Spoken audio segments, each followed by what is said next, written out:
Hello बच्चों। तो अभी मैं लाइव आ चुका हूँ मिस्टर फिजिक्स हैकर के चैनल पे एक बार फिर से।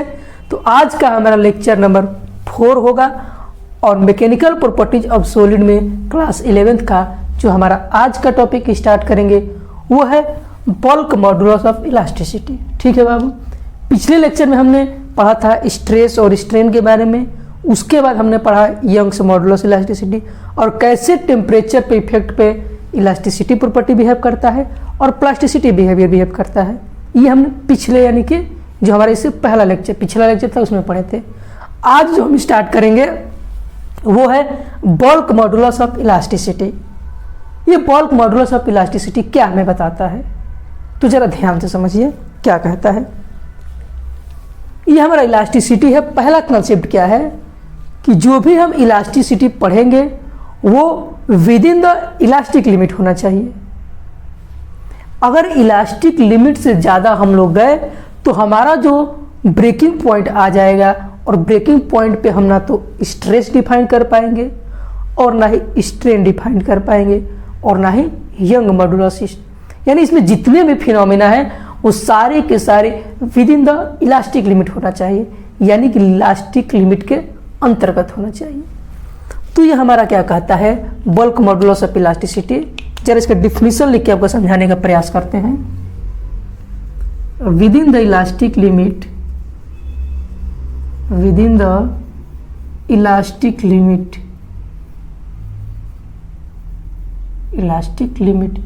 The ratio of normal stress, the ratio of normal stress to the volumetric strain, normal stress to the volumetric strain is called bulk modulus of elasticity. Bulk modulus of elasticity, यानी यहां समझाने का हम लोग क्या प्रयास कर रहे हैं कि with in the elastic limit, यानी इलास्टिक लिमिट के अंदर जो नॉर्मल स्ट्रेस होगा और हमारा वॉल्यूमेट्रिक स्ट्रेन होगा, इन दोनों का जो रेशियो होगा वो हमें बताएगा बल्क मॉडुलस। यानी कि नॉर्मल स्ट्रेस और वॉल्यूमेट्रिक स्ट्रेन, इन दोनों का जो रेशियो होगा ना, रेशियो डिफाइन करेगा बल्क मॉडुलस ऑफ इलास्टिसिटी को। अगर इसको हम लोग इक्वेशन के फॉर्म में समझाते हैं आपको, तो इसको बल्क मॉडुलस को हम रिप्रेजेंट करते हैं बी से। ठीक है बाबू। और इसको हम लोग क्या लिख सकते हैं, नॉर्मल स्ट्रेस किसका रेशियो है, वॉल्यूमेट्रिक स्ट्रेन का।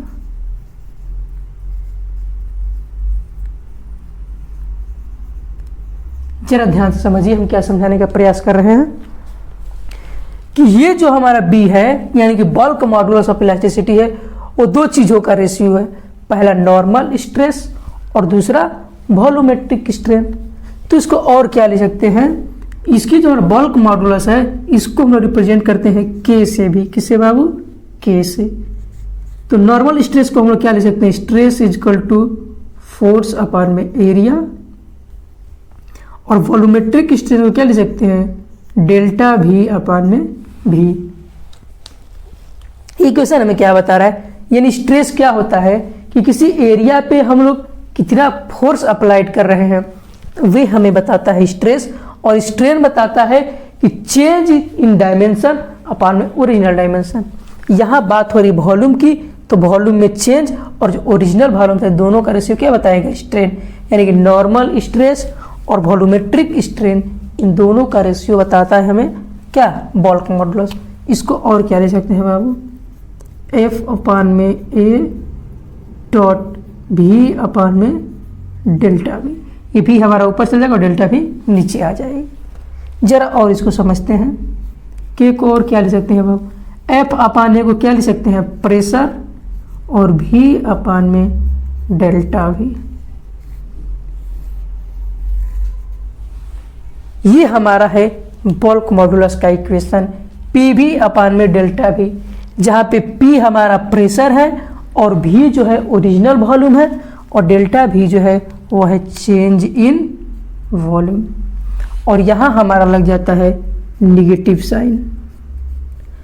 अब कोई पूछे कि सर ये निगेटिव साइन क्या है, तो जरा ध्यान से समझिए। ये निगेटिव साइन ये बता रहा है कि जब हम क्या करते हैं, फोर्स अप्लाई करेंगे, यानी कि जब हम प्रेशर लगाएंगे, तो प्रेशर लगाने के जैसे प्रेशर बढ़ेगा वैसे हमारा वॉल्यूम क्या होगा, डिक्रीज होगा।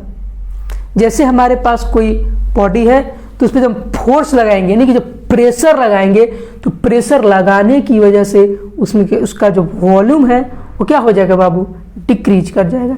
यानी कि प्रेशर बढ़ा और वॉल्यूम क्या हो गया, डिक्रीज हो गया।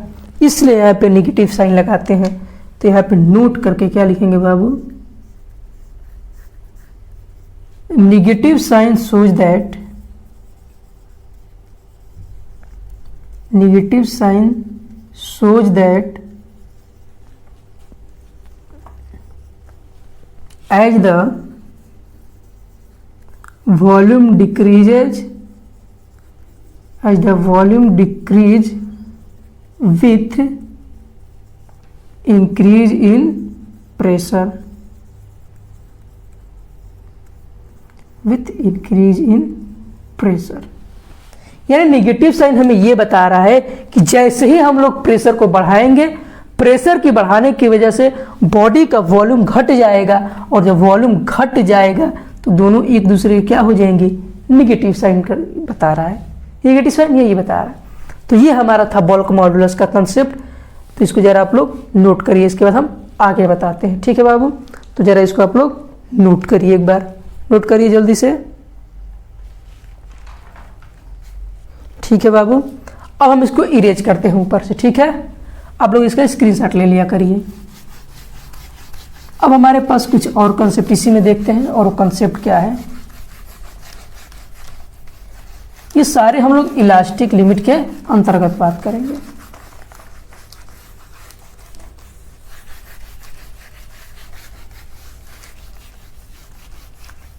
अगर हम इसके आगे और बात कर लेते हैं, क्या अगर हम इसकी यूनिट की बात करें बाबू, किसकी बात करें, यूनिट की। अभी हमने पढ़ा क्या कि स्ट्रेस अपन में स्ट्रेन। अभी हमने क्या पढ़ा बाबू, स्ट्रेस अपन में स्ट्रेन। यानी हमारा ये था नॉर्मल स्ट्रेस और ये था हमारा वॉल्यूमेट्रिक स्ट्रेन। यानी समझाने का प्रयास ये कर रहे हैं हम कि अगर इसको देखें तो ये हो जाएगा फोर्स अपान में एरिया, और स्ट्रेन जो होता है वो डायमेंशन लेस होता है और यूनिट लेस भी होता है, क्योंकि दोनों डेल्टा भी अपान भी, ऊपर भी वॉल्यूम नीचे भी वॉल्यूम, इसकी वजह से दोनों डायमेंशन लेस होते हैं और यूनिट लेस होते हैं। तो केवल हमारे पास फोर्स अपान एरिया बचेगी। तो फोर्स को हम लोग क्या लिख सकते हैं, न्यूटन, और एरिया को मीटर स्क्वायर। यानी इसका यूनिट क्या हो जाएगा बाबू, न्यूटन मीटर स्क्वायर। ठीक है, इतना कंसेप्ट है आपको पता। अब इसकी डायमेंशन की बात कर लेते हैं। ठीक है, तो डायमेंशन यहां से क्या मिलेगा, न्यूटन यानी कि फोर्स, तो फोर्स इक्वल टू होता है मास इंटू एक्सेलरेशन, और एक्सेलरेशन का होता है LT-2। आप लोग पढ़े होंगे, न्यूटन का होता है फोर्स और फोर्स इक्वल टू होता है मास इंटू एक्सेलरेशन। तो मास का m और एक्सेलरेशन का LT-2, और ये हमारा बचेगा L स्क्वायर। तो इसको सॉल्व करें तो क्या बचेगा बाबू, ML-1 और T-2। ये रहा हमारा बल्क मॉडुलस का डायमेंशन। ठीक है, तो इसको आप जरा सा नोट करिए, हम इसको इरेज करते हैं। ठीक है, तो ये हमारा प्रॉपर्टी हो गया सॉलिड का। ठीक है, इसको इरेज करिए, हम समझाने का प्रयास करते हैं। अब हम इसके आगे एक और टर्म देखते हैं, वो टर्म क्या है। ठीक है, ये यूनिट भी हो गया और इसका डायमेंशन हो गया। अब एक हमारे पास टर्म आता है और वो टर्म है कंप्रेसिबिलिटी। क्या है बाबू, कंप्रेसिबिलिटी। जरा उसको समझ लेते हैं, क्या है कंप्रेसिबिलिटी। क्या बाबू, कंप्रेसिबिलिटी। ये कंप्रेसिबिलिटी टर्म क्या समझाता है, जरा ध्यान से समझिए।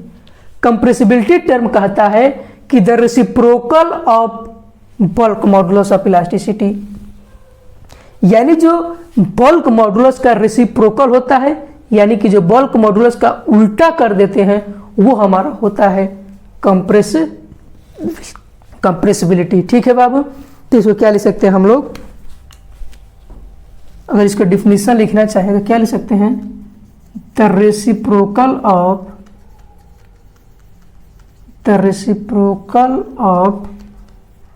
Bulk modulus, the reciprocal of bulk modulus of elasticity of material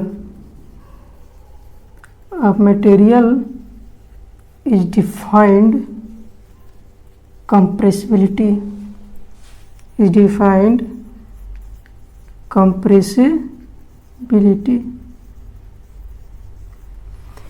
ये हमारा होता है कंप्रेसिबिलिटी, यानी बल्क मॉडुलस का क्या होता है, ये रेसिप्रोकल होता है। अगर इसकी यूनिट की बात हम लोग कर लें बाबू, यहीं पे यूनिट की, चलो ध्यान से इसका यूनिट को समझिए। यूनिट हमने क्या देखा, 1/k, क्योंकि क्या होता है रेसिप्रोकल होता है बल्क मॉडुलस का, तो k को हम लोग कहते हैं बल्क मॉडुलस, उसका जब रेसिप्रोकल करेंगे तो 1/k आ जाएगा। और k को हमने क्या भी देखा, 1/Nm², यही था बाबू, हमने देखा था। तो चलिए इसका डी यूनिट देखते हैं, क्या 1/Nm², यानी इसका यूनिट क्या हो जाएगा n-1 और m का स्क्वायर, ये इसका क्या हो गया बाबू, यूनिट हो गया। अगर इसी में डायमेंशन की बात कर लें, डायमेंशन की बात करते हैं, तो 1/N का क्या हो जाएगा बाबू, mL/t-2, और मीटर का क्या हो जाएगा L²। तो नीचे हमें क्या बचेगा, mL-1 t-2, m ऊपर जाके हो जाएगा m-1 L², और ये हो जाएगा t²। ये हमारा रहा डायमेंशन। तो ये कंप्रेसिबिलिटी क्या बताता है, कंप्रेसिबिलिटी हमें बताता है बल्क मॉडुलस का क्या होता है, रेसिप्रोकल होता है। यानी कि बल्क मॉडुलस का जो रेसिप्रोकल होता है वो हमें बताता है कंप्रेसिबिलिटी, यानी कि the reciprocal of bulk modulus of elasticity. किसी भी मटेरियल का अगर बल्क मॉडुलस का रेसिप्रोकल निकालेंगे तो वो हमें बताएगा क्या बाबू, कंप्रेसिबिलिटी को। और इसका ये यूनिट था Nm², Nm², और ये था डायमेंशन m⁻⁻1, L⁻², और T⁻²। ये था हमारा कंप्रेसिबिलिटी का फैक्टर। ठीक है बाबू, जरा इसको आप लोग नोट करिए। ठीक है, नोट करिए। ठीक है बाबू, तो इसको आप लोग नोट करिए, उसको हम इरेज करते हैं। जरा ध्यान से देखें, mL-1 t-2, तो L था हमारा L-1, ये L ऊपर चला जाएगा तो यहाँ क्या बचेगा, केवल L बचेगा, और L क्या हो जाएगा, t² हो जाएगा। ठीक है, तो इसको आप लोग नोट कर लिए होंगे। अब हम इसको क्या करते हैं बाबू, इरेज करते हैं ऊपर से, और एक एक टर्म को समझने का प्रयास करते हैं। ठीक है, अब हमारा नेक्स्ट क्या टॉपिक आता है उसको देख लेते हैं।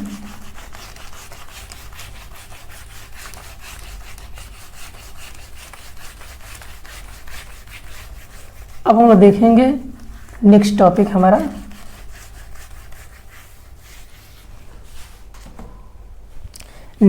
टॉपिक क्या है, वर्क डन। क्या बाबू, वर्क डन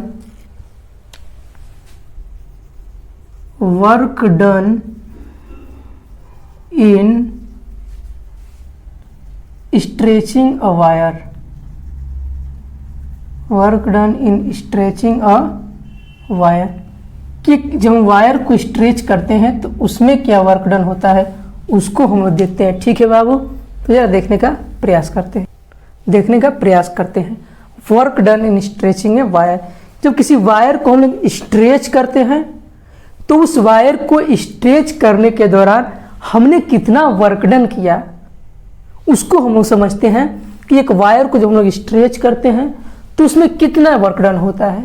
तो ये बाबू डायरेक्ट हम लोग इसको देखते हैं, वो होता है W is equal to, work done को हम लोग W से रिप्रेजेंट करते हैं, यानी कि W is equal to 1/2 into stress into strain into volume. यानी कहने का मतलब ये है कि एक वायर को जब हम स्ट्रेच करते हैं तो उसके दौरान जो वर्क डन है उसकी जो वैल्यू होती है वो है W is equal to 1/2 stress, strain और वॉल्यूम, इन तीनों का मल्टीप्लिकेशन होता है, वो होता है वर्क डन के बराबर। अगर इसको हम शॉर्ट करना चाहते हैं और तो इसको क्या लिख सकते हैं बाबू, और W इजकल टू 1/2 स्ट्रेस का स्क्वायर, स्ट्रेस का स्क्वायर कर सकते हैं, अपन इसको लिख सकते हैं क्या बाबू, यंग मॉडुलस इंटू वॉल्यूम लिख सकते हैं। W इजकल टू 1/2 और ये हमारा स्ट्रेस हो जाएगा स्क्वायर और अपन में यंग मॉडुलस। इस तरह से हम लोग इसको क्या लिख सकते हैं बाबू, वर्क डन को लिख सकते हैं। अब यहाँ पे कंसेप्ट क्या आता है कि ये जो हमारा वर्क डन है ना, ये एक इलास्टिक पोटेंशियल एनर्जी के फॉर्म में स्टोर हो जाता है। जो हम ये वर्क डन करते हैं तो वर्क डन जो ये किया गया है, यह work done elastic potential energy के फॉर्म में क्या हो जाता है बाबू, स्टोर हो जाता है। तो इसको लिख सकते हैं क्या, नोट, दिस वर्क डन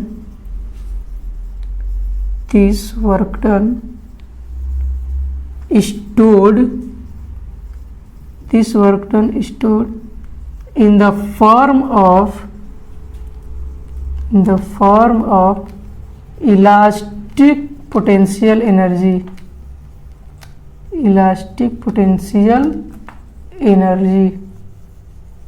जिसको हम क्या लिख सकते हैं बाबू, U से, और इसका जो वैल्यू होता है वो होता है 1/2 स्ट्रेस इंटू स्ट्रेन।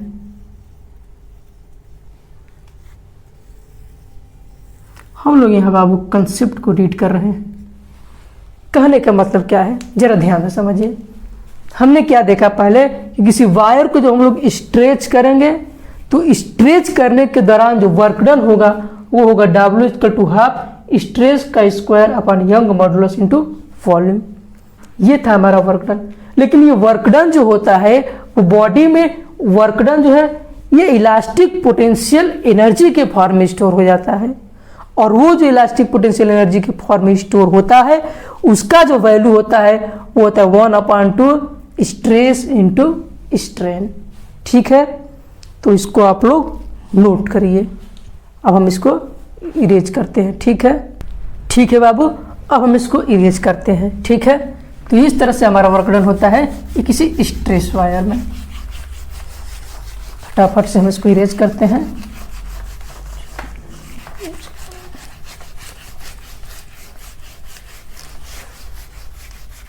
अब देखते हैं और इसके आगे टर्म क्या है। ठीक है बाबू, अब एक यहाँ पे नोट आप लोग पटरा डाल के लिखिएगा, यानी कि पॉइंट्स टू रिमेंबर में, पटर पॉइंट्स टू रिमेंबर में।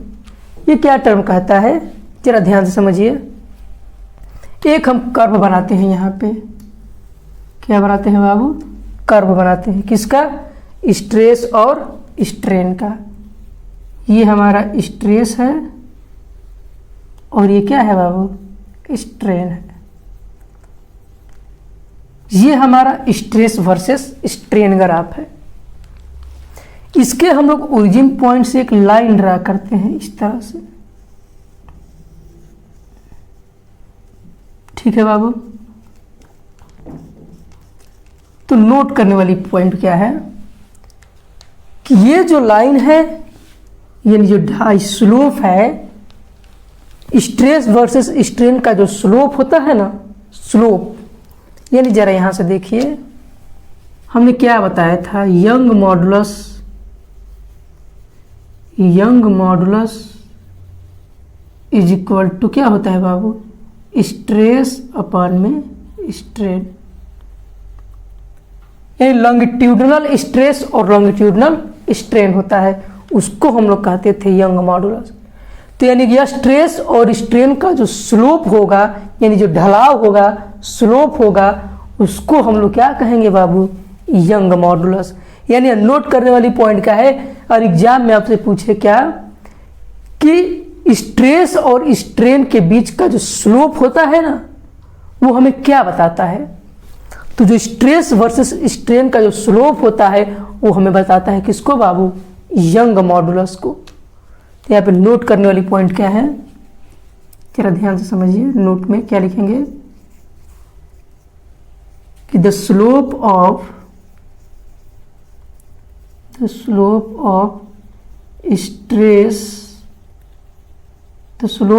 Stress strain curve is young modulus. क्या होगा बाबू, यंग मॉडुलस होगा। यानी कि स्ट्रेस और स्ट्रेन का जो कर्व है, यानी कि स्लोप है, वो हमें क्या बताएगा, यंग्स मॉडुलस को बताएगा। ठीक है बाबू, तो इसको आप लोग नोट करिए। ठीक है बाबू, अब हम इसको इरेज करते हैं। आप लोग इसको नोट कर लीजिए वीडियो पॉज करके। ठीक है, अब हम इसको इरेज करते हैं। और इस चैप्टर का आज हमारा जो लास्ट टॉपिक है, यानी कि आज इसका द एंड करेंगे इस चैप्टर का, और वो हमारा टॉपिक है पॉइजन्स रेशियो। क्या है बाबू, पॉइजन्स रेशियो। चलो इसको ध्यान से समझते हैं, क्या है पॉइजन्स रेशियो। पॉइजन्स रेशियो, जरा ध्यान से समझिए। इस पॉइजन्स रेशियो को हम रिप्रेजेंट करते हैं किससे बाबू, सिग्मा से। किससे, सिग्मा से। इसका कंसेप्ट पहले समझते हैं, कंसेप्ट क्या है। ये जो पॉइजन्स रेशियो है, ये भी with in the elastic limit होगा, यानी इसमें जितने भी फिनोमिनान हैं ये सारे इलास्टिक लिमिट के अंतर्गत ही होगा, यानी कि with in the elastic limit. अब हम लोग क्या करते हैं, एक बॉडी लेते हैं रॉड टाइप का, ठीक है।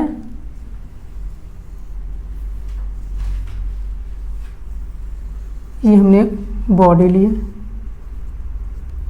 जिसका लेंथ क्या है बाबू, एल है। यहां से यहां तक लेंथ कितना है, एल है। अब हम क्या करते हैं कि इस पे हम क्या लगाते हैं, फोर्स लगाते हैं। क्या लगाते हैं बाबू, फोर्स जब लगाएंगे तो नीचे की तरफ क्या होगा बाबू, लेंथ इंक्रीज हो जाएगा, यानी यहाँ से यहाँ का जो लेंथ होगा वो क्या कहलाएगा बाबू, डेल्टा एल। यहाँ तो टोटल लेंथ एल था, लेकिन इतना लेंथ फोर्स लगाने के बाद चेंज हो गया, और इसको क्या रिप्रेजेंट करेंगे, डेल्टा एल। डेल्टा का मतलब चेंज और एल का मतलब लेंथ, यानी लेंथ में चेंज होगा, उसको क्या कहेंगे, डेल्टा एल। जरा ध्यान से समझिए। अगर ये इतना चौड़ा है, इसका जो डायमीटर है वायर का, इसको वायर मान लेते हैं, तो अभी इसका डायमीटर कितना था बाबू, मान लेते हैं डी था। लेकिन जब इसको जो फोर्स लगे नीचे खींचेंगे तो इसका डायमीटर क्या होने लगेगा, घटने लगेगा।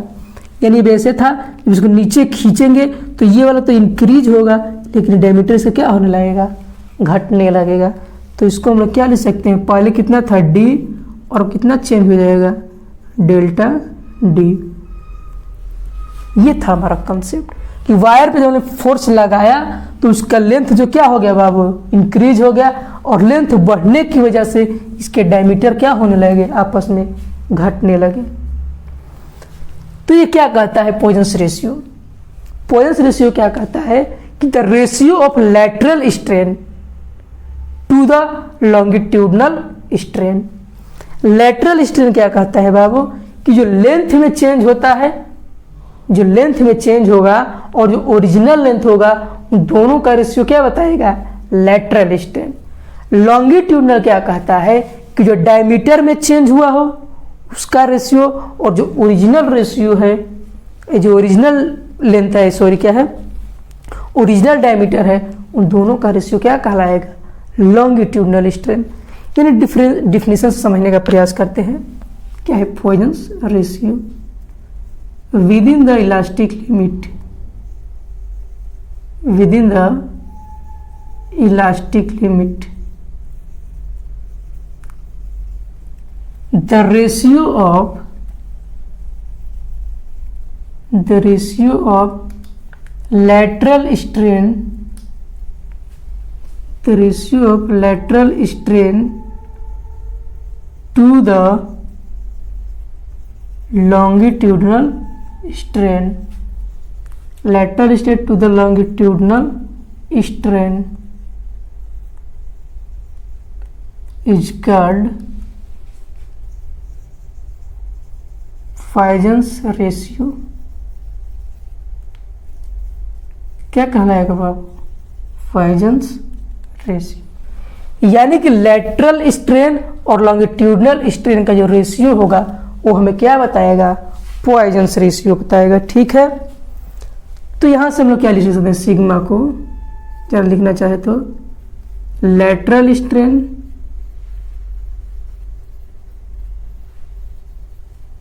अपान में longitudinal strain.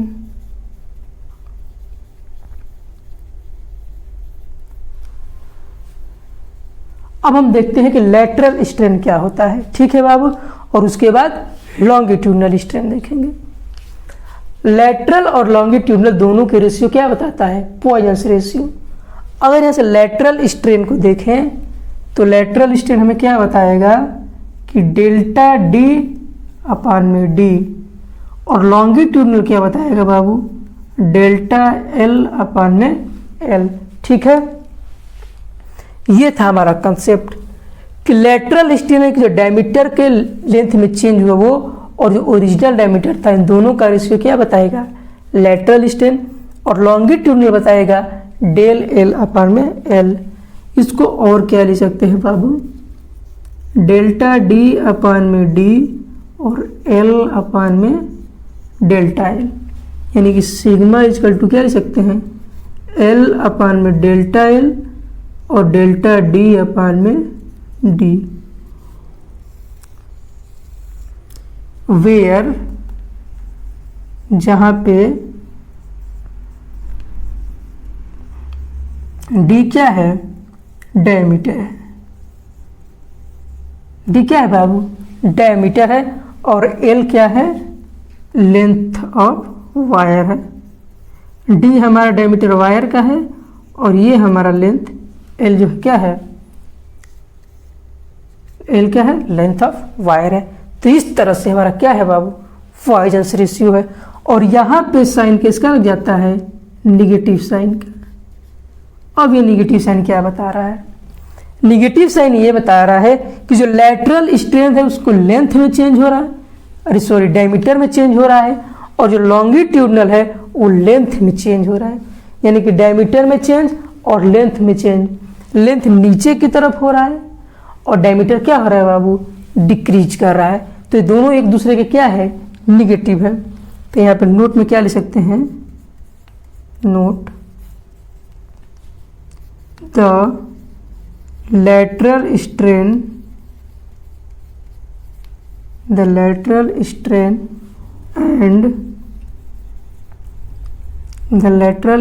and longitudinal strain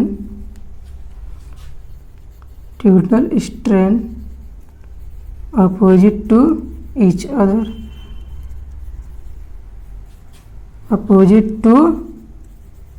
other, यानी यहाँ पर निगेटिव साइन क्या बता रहा है कि जो लेटरल स्ट्रेन है और लॉन्गिट्यूडनल स्ट्रेन एक दूसरे के क्या है बाबू, अपोजिट है।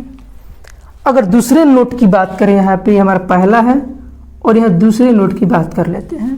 दूसरा नोट क्या है, जरा ध्यान से देखिए, पॉइजंस रेशियो एल अपान में L, delta L dimensionless, delta D upon में डी डायमेंशनलेस। यानी कि जो पॉइजंस रेशियो है ये यूनिट लेस भी होता है और यूनिट लेस के साथ साथ डायमेंशन लेस भी होता है। ये इक्वेशन हमें यही समझा रहा है, क्योंकि लेंथ और लेंथ एक दूसरे को कैंसिल कर देंगे, डायमीटर और डायमीटर दोनों एक दूसरे को कैंसिल कर देंगे, तो सिग्मा हमारा क्या हो जाएगा, यानी पॉइजंस रेशियो डायमेंशन लेस हो जाएंगे।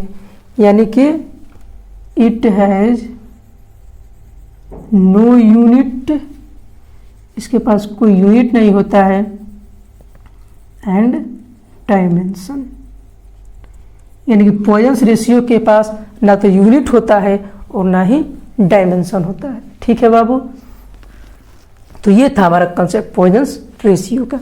तो आप एक बार इसको आप लोग नोट करिए। ठीक है, नोट करिए बाबू, वीडियो को पॉज करके नोट कर लीजिए इसको। ठीक है, तो आज का लेक्चर हम यहीं पे समाप्त करते हैं।